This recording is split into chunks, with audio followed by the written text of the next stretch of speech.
Our unity and collective consciousness are challenged now greater than ever before. A common threat lies before us, directed against our dignity and self-respect. Of late, our very humanity has been called into question.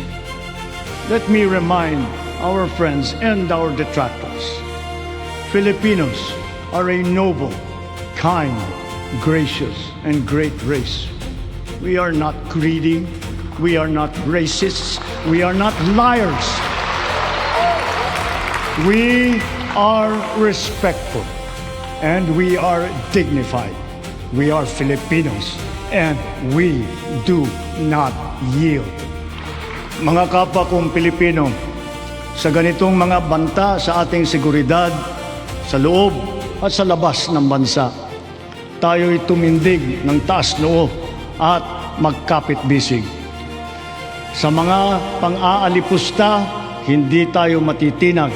Sa manlulupig, hindi tayo pasisiin.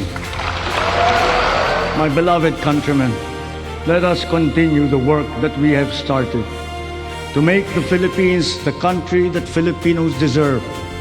There is no nobler cause than this. We do this for our children. We do this for our future. We can but do this because we love our country and we love our people. Maraming salamat po. Magandang gabi po. Mabuhay ang Pilipinas!